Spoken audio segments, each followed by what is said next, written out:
I forsøg 2, der skal vi bestemme sukkerindholdet i chokoladen, og den bestemmes kvalitativt. Vi findeler chokoladen og varmer det op i 5 minutter i et bæreglas med 10 ml saltsyre og 20 ml vand.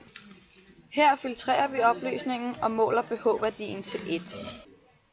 Så tilsætter vi natriumkarbonat til opløsningen blev basisk. Opløsningen brusede op og blev en smule mørkere.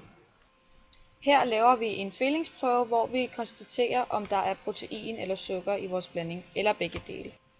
Fælling 1 er grøn, og fælling 2 er gul, og blandet sammen får det den blå farve, som I ser her på billedet. Blandingen blev ikke lilla, og derfor kan vi konstatere, at der ikke er protein i. Det er der, men der er så lidt, at det ikke kan påvises ved dette forsøg. Bagefter skal vi give vores opløsning et vandbad for at se, om der er sukker i, ved at opløsningen får en lidt grønlig-brunlig farve. Her kan I se vandbadet. I kan se her, at vores opløsning blev grøn, og vi kan konstatere, at der er sukker i.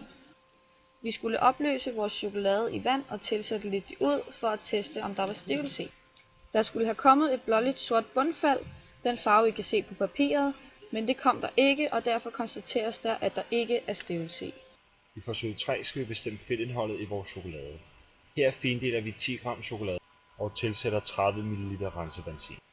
Derefter rører vi rundt i vores blanding, så chokoladen opløses. Her filtrerer vi blandingen ned i en kolbe, som vi har varet til 50,9 gram. Derefter hælder vi over i bæreglasset igen og tilsætter yderligere 30 ml rensebenzin. Dette foretages i alt 3 gange. Her destillerer vi så vores blanding, så vi får sorteret vores rensebenzin væk.